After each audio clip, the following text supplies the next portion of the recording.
want to share with you something Steve Schmidt wrote. You've seen him on television. He has a site at Substack.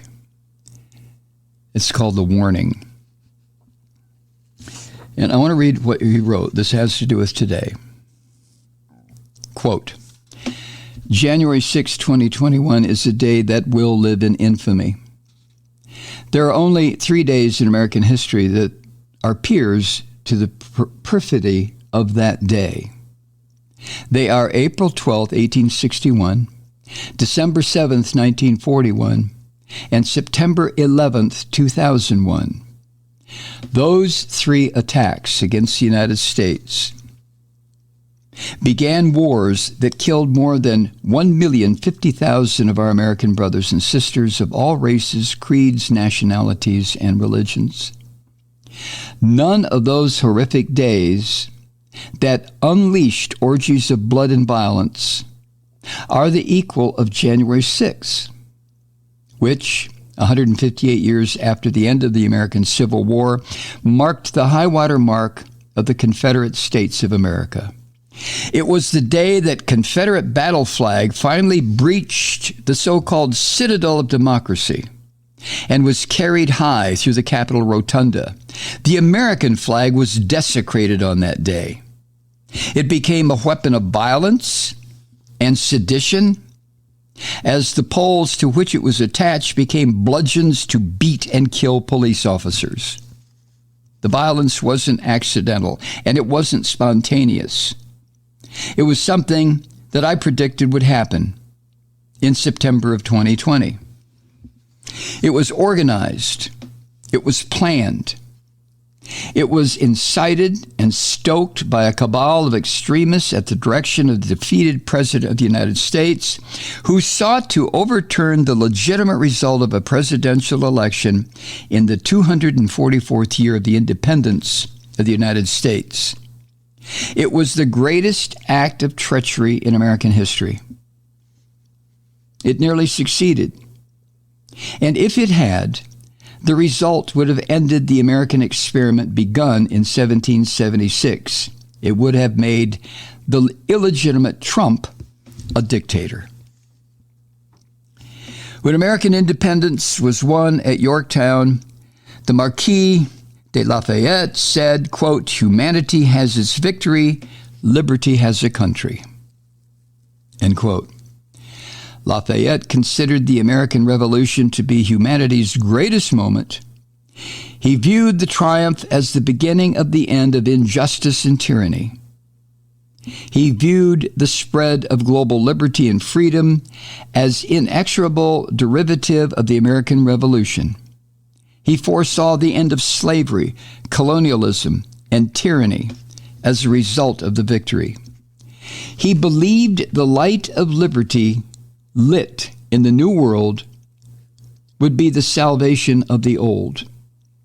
He believed America was the hope of mankind. King George was fixated on George Washington.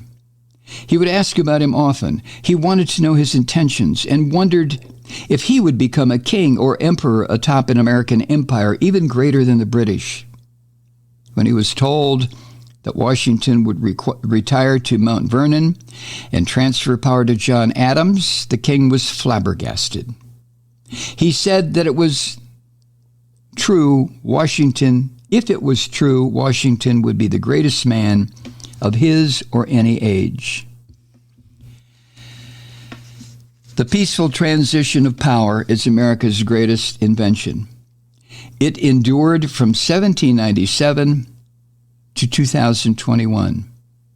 It ended when Donald Trump, a man who took the same oath taken by Washington and Lincoln, attacked his country and tried to become a tyrant.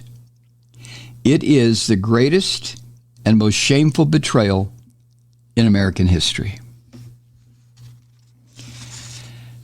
Now, you'll notice that there were some glaring differences that I have with what Steve Schmidt wrote, but I, for the most part, when I read his essay and decided to share it with you, I thought, yeah, this is all true.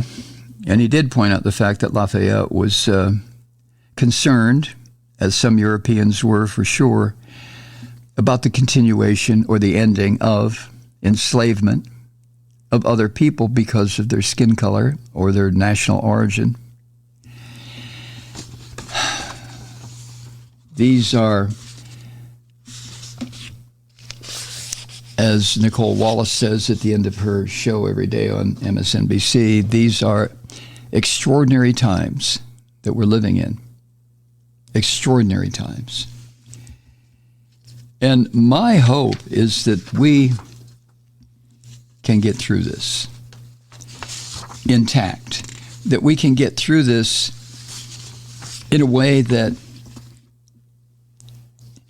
fully establishes freedom and democracy, that cements it for once and for all.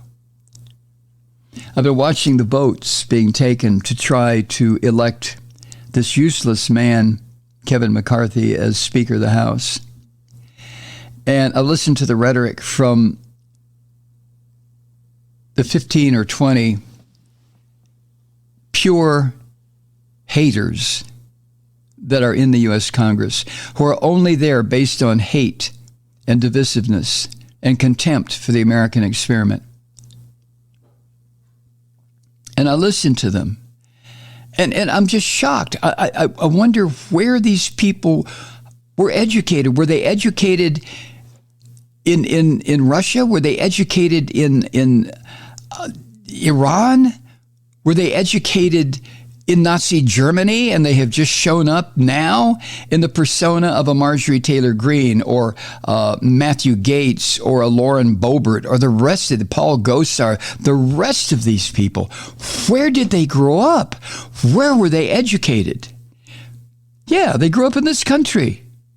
And the poison that pours out of their mouths is poison that was not absorbed in Russia or Iran or Nazi Germany. It was absorbed here. And that's one of the core issues that constantly gets my attention. We continue to teach people, even half-wits like Matthew Gaetz, who is probably a child sex trafficker, or Lauren Boebert, who is just a totally useless in the capacity of a representative person to be there, or Marjorie Taylor Greene, whose sole diet is hatred and bigotry and separation and destruction. That's what these people are about. Where did they grow up? How did these ideas get into their heads? They grew up here. The ideas that they puke out onto the political stage are ideas that they've been absorbing since they were born. And I think these people are object lessons in the severity of what racism and divisiveness and anti-woman attitudes, all of which are the foundational principles of the three Abrahamic religions, to a lesser degree Judaism, to a lesser degree than Christianity, Islam, but Christianity that teaches people who to hate and why. Hate women because they brought death into the world. I mean, Jesus Christ, come on. Hate black people because they have dark skin and they're supposed to be enslaved. I mean... Hi, Truth Seekers. Mike Malloy here. You know, the Progressive Voices Network brings you commercial-free commentary from today's leading progressive radio hosts and pundits, like me, Mike Malloy, 24 hours a day. I'm not your typical old guy from the 80s or the 90s talk radio host, and Progressive Voices is not your typical talk radio network. It's a listener-supported nonprofit with no corporate control whatsoever over our broadcast. So hosts like me, Mike Malloy, are free to rant and scream and carry on about whatever we like. We're often controversial, but we're never boring. Weeknights, 9 p.m. in the East, 6 p.m. in the West, on the Progressive Voices Network.